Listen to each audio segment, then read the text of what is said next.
going to discuss body image and weight loss today. A healthy body image is important. We discuss this in the Slender for Good program with some regularity. This week, one of my clients was saying, people are commenting on my weight and it's not completely comfortable. So I thought it would really be worthwhile to discuss body image, and particularly as it relates to weight loss. So a healthy body image is important, and it's reasonable and human to care about how we look, whether people find us attractive, whether people are looking at us wanting to come towards us or run away from us, right? I think that comes from life condition more than body, but our body image matters. These natural desires to care how we look can be used against us. So I think it's really important to empower ourselves to manage our body image in ways that it serves us. I'm going to talk mostly about girls and women, although boys and men can suffer with body image issues as well. So girls are more likely than boys to have a negative body image, and it's no wonder there's very unrealistic social and cultural beauty ideals out there, right? We see actresses and models with professional hair and makeup and the most flattering lighting, and photographers who select flattering poses. They might take 500 pictures and use 3 of them, right? And we can get the idea that we're supposed to go through life looking like those magazine images. And even a lot of the models and actresses say, this isn't even what we look like. They airbrush us, right? So completely unrealistic beauty standards if we're trying to look like that. I think about the Barbie doll image and how when I was growing up and I liked my Barbie dolls and I wanted to look like my Barbie dolls, have you heard what those standards would mean? Like if Barbie were an actual woman, she would be 5'9" tall. She would weigh 110 pounds, which is anorexic. She would have a 39-inch bust and an 18-inch waist and 33-inch hips. That's not the way people are shaped. And she would wear a size 3 shoe. She'd have to walk on all 4s because her tiny feet would not support her body. And her BMI would be 16.24, which would qualify her as anorexic. But growing up, those are kind of the images that I felt like, oh, I want to live up to that somehow, which sets you up for misery and failure, right? And it can affect our lives in real ways. It can affect how we view ourselves. It can affect how we treat ourselves. And did you know that overweight women experience wage penalties in the workplace? It's a completely unfair type of bias.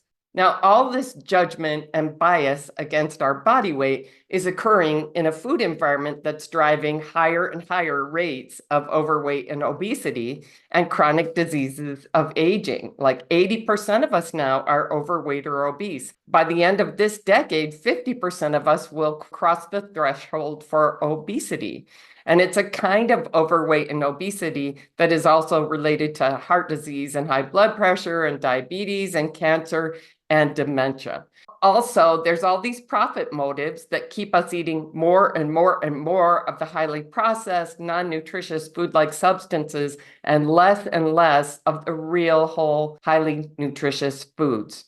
But don't worry if you're feeling badly about your body or the fact that your face is showing signs of aging. There are so many products on sale to help, right? Buy our filters, buy our makeup, buy our magic creams and our procedures, etc. And you too can have the perfect face and hair and body, and people will love you and you will live happily ever after. So we keep spending money trying to look as beautiful as we possibly can, and we can't quite get it right? It doesn't seem to produce the promised results, all the things on sale, and it really leaves us with body image issues in a lot of cases. This can affect our physical health and our mental health. So there's research showing that a positive body image is correlated with good physical health, and it makes good mental health more likely. On the other hand, a negative body image tends to correspond to low self-esteem, tends to predict eating disorders, and it makes depression more likely. So it really hurts us to criticize our body for not looking like we think it should look. How would you treat your body if you lived alone on a desert island like Tom Hanks in Castaway? What would you be thinking about your body? You would want it to be healthy and well and strong. You would want to protect it from harm, right? You wouldn't be concerned with, does it look the way it's supposed to look? You'd be concerned, does it feel and function well? So really, in many cultures, including the United States, where I'm originally from, girls here see messages about the importance of their looks from the first moments of their life, and it just escalates from there. It's natural that we care about how we look. We don't need to feel badly about that, but we don't want to embrace those unrealistic, potentially very destructive standards that are promoted to us and that are often promoted to us for someone else's profit, right? They can sell us stuff as long as we feel badly about how we look. So what are healthy body and appearance standards that will contribute to living your best life, right? These body image questions and issues are a backdrop for us every day of our lives. Now, let's also talk about what happens when we lose weight. How is our body image affected by that? I just was interviewed by somebody about body image as it relates to weight loss. Like when we do lose significant weight, what happens to our body image? And we discuss this in the Slender for Good community periodically. Like we want people to notice that we're eating healthy, but we don't really want people commenting on how we're eating. We want people to notice that we're looking healthier, that we're getting more slender, but we're not sure we really want people commenting on how our body's changing. So people can express interest or curiosity or concern. After all, if we lose significant weight, I lost 60 pounds. If I lost 60 pounds and I wasn't trying to, it might mean I'm sick.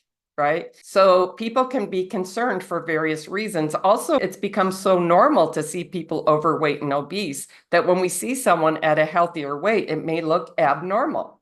So it can feel uncomfortable to have people commenting on this. And we talk about how do we want to handle that when it comes up. And I'll talk about that at the end, what some of our conclusions are. But please share what you've experienced about this. What have you experienced about people commenting on your body or commenting on how you're eating? How do you like to handle that? I'd love to see your comments. So I'm going to share what we've discovered in the Slender for Good community in recent years that helps us to have a very healthy, positive body image and feel good in our own bodies. It's so important to feel good in your own body.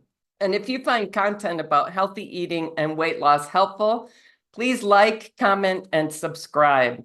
All right, so we want to have a positive body image and we want to feel good in our own bodies. And this kind of result, I find, is far more likely with a truly healthy eating approach that works with your body, as opposed to all those other approaches out there that are kind of taking a force approach to your body. Here are some of the ways that we talk about it in Slender for Good. We want to love our body enough to feed it abundant, highly nutritious foods. It's a totally different way of loving our body. I used to think I was loving myself by giving myself the most indulgent food and drink every day. It used to be something I would do on special occasions. Ooh, we get to have this for our birthday, or we get to have this for Christmas. But it became an everyday, I need special food and drink. Otherwise, I'm not loving myself enough. And that kind of indulgent approach to my desire to eat and drink things was not serving me. It wasn't giving me health. It was stealing my health. And eventually I had to recognize it. So I started realizing if I really love myself, I will feed myself nutritious foods all the time, like all the time, right? And I will avoid highly processed, non-nutritious foods that affect my health and my life energy. So love your body enough to feed it abundant, highly nutritious foods. Right now, on average, we're eating 27% of what we're eating is highly nutritious foods. The rest is highly processed, non-nutritious food-like substances.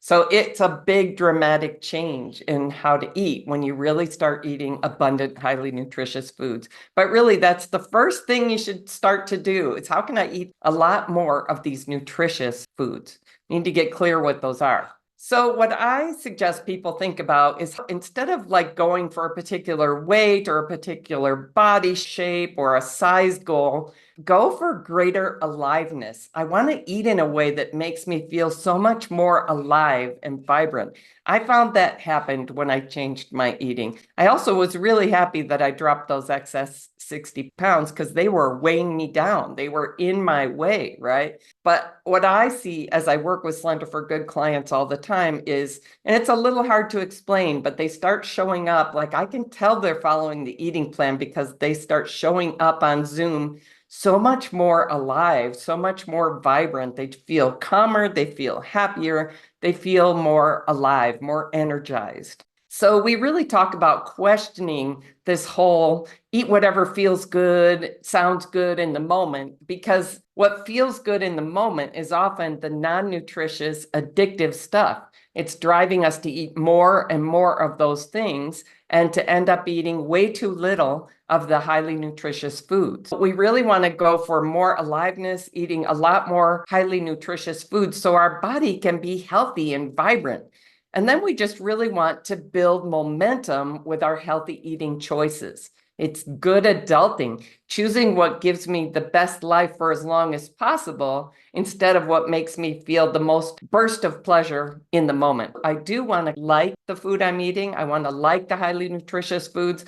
That was a little bit of a project. Oh, how am I going to like eating this much nutritious food, right? How am I going to be happy saying no to the non-nutritious stuff? It was a little bit of a project. But little by little, I started really falling in love with healthy eating and just wanted to do that for my body every day. We're rediscovering an innate nutritional wisdom that's always been there for all animals have some innate nutritional wisdom, like we know what we should eat. But that has been very distorted in our food environment, in the food environment we've grown up in our whole lives. So look to rediscover an innate nutritional wisdom that leads to naturally looking and feeling well and vital and healthy. So treat your body with loving care. Loving my body and indulging whatever I feel like having, these are two very different choices in life.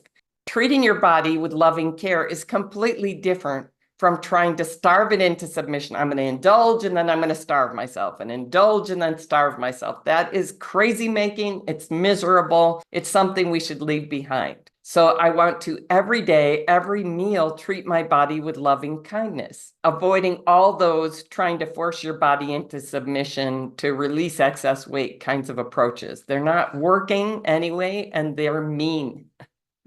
All right, so treat yourself with loving kindness in terms of practicing positive messages, giving yourself positive messages about your body. What are things you like about your face? What are things you like about your body? What are things you appreciate that your body does for you? These messages, at least some of them, should be not just about how you look, but how your body supports you, right? The fact that you don't have size 3 feet and you can walk around upright is something to appreciate. Appreciate your body for the opportunities it gives you to live your life, right? Not just focusing on how it looks. I have a Louise Hay quote here that I really like. You've been criticizing yourself for years and it hasn't worked. Try approving of yourself and see what happens. So this is speaking to getting intentional about rejecting unrealistic beauty and body ideals. It's natural and reasonable to want to look good, but we don't want to get trapped into feeling inadequate and spending a lot of money trying to fix the things we think are inadequate about us to look like magazine models that they don't even look like that. We want to look like our best, healthiest, happiest self, right? The way we are. And it may require some reflection, some intention, maybe some journaling. Also, consider how you want to handle messages from other people about how your look meet their standards or how your body weight meets their standards or whatever questions they have about your looks and your body weight. Several of my clients recently were discussing how it feels when people comment on their weight or what they're eating. unsolicited comments like, why are you eating that? Why are you turning down this? Or you've lost a lot of weight. One of my clients was just saying yesterday, her dad hadn't seen her for a few months and said, I think you've lost too much weight now. And so she started checking around. Let's see, is there any reason to think I've lost too much weight, that this is something to be concerned about? And so the people she checked with said, no, you look really good. You look really healthy. You don't look too thin. So it can feel really uncomfortable when people comment on our weight like this. And so we talked about, we want to respond in a positive way, in a brief way, and then change the subject. We don't want the subject to become all about our body weight. It's not helpful for us. It doesn't serve us, and it doesn't serve the other people around us either. So we talked about saying something like, yeah, I've been really investing myself in a healthy eating approach. It's making really positive changes in my body and my mind and my life. And then change the subject. Hey, how was the trip to Hawaii? Like, I'm not going to invite people to have a lot of conversation about how I eat or my body weight. I'm going to change the subject. But it can help to have some kind of answer like, yes, I've really invested in doing a healthy eating approach, and it's making a really positive difference in my life.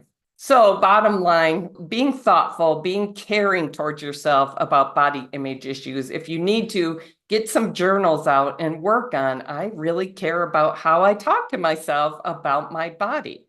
You know, it's fine to care about looking good. I don't think we need to feel bad about that. There's no shame in that. But your body has a bigger purpose in life than to be appealing to other people. It's the vehicle that carries us through our whole lives, all the way to the end. So we want to make it a priority to treat our body with loving care in many ways. And really, first of all, feeding it abundant, nutritious food. What do you think? What would you add to this conversation? What did I miss in this conversation? Share your comments, subscribe to the channel. I look forward to hearing what you think.